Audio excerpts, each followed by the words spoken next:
আল্লাহ তাআলা জান্নাতে পুরুষদেরকে 72 জন করে হুর দেবেন, তাহলে নারীদেরকে কি দেবে? এই প্রশ্নটা কতবার যে উত্তর দিছি ভাই। আচ্ছা, এটা কি কোনো মর্যাদার বিষয় হয় যে একজন মহিলা এখানে ফ্ল্যাটে থাকে, ওনার বাসা লাইন ধরে পুরুষরা আসে, মানিজ্জত থাকে?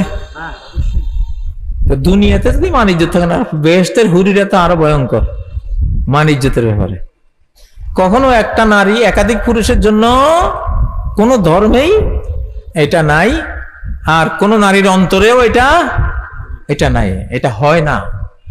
নারীরা কখনো একাধিক পুরুষ চায় না, বরং জান্নাতি নারীদের ব্যাপারে সূরা রহমানে তো পড়েছেন কাসিরাতুত তরফাইন, জান্নাতি নারীরা কাসিরাতুত তরফ, তারা তাদের চক্ষুকে স্বামীর উপরে এমন নিবদ্ধ রাখবে, স্বামী ছাড়া অন্য কোন পুরুষ যদি বিশ্বের 1 নম্বর পুরুষ হয়, জান্নাতের 1 নম্বর পুরুষ হয়, চোখের কোনা দিয়েও দেখবে না ওরা, এতটা স্বামী ভক্ত ওরা।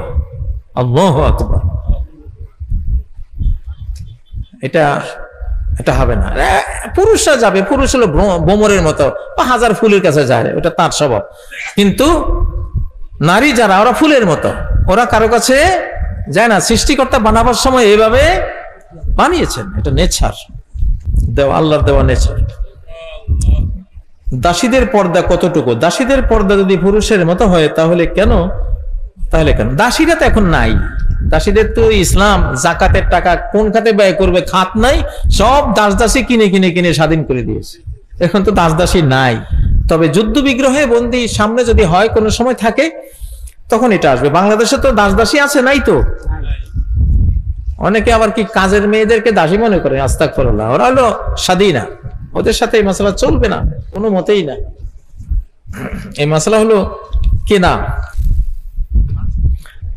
মুহতারাম, আমার প্রশ্ন হলো, সন্দেহ হওয়ার কারণ কি? অন্য একজন মানুষ থেকে অসুস্থ হলো, সেটা আমার কাছে মনে হয় আমার থেকে অসুস্থ হয়েছে, তখন আমি মনে মনে ইস্তেগফার করি, তারপরেও সন্দেহ হয়, যদি এর সমাধান দিতেন।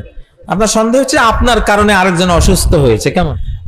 আপনি হয়তো অসুস্থ, আপনার একটা কাশি হয়েছে বা আপনার একটা রোগ হয়েছে, সেই রোগ থেকে আরেকজন রোগী হয়ে গেছে, এটা প্রশ্ন। এইটা একটা হাদিসের মধ্যে তো আছে যে লা ইউরাদান্না মুসিহ্হুন আলা মুমাররিদিন, লা ইউরাদান্না মুসিহ্হুন আলা মুমাররিদিন, যার পশুগুলি রোগাক্রান্ত হয়েছে সে সুস্থ পশুওয়ালার পশুর ভিতরে রোগী পশুগুলি নিবে না।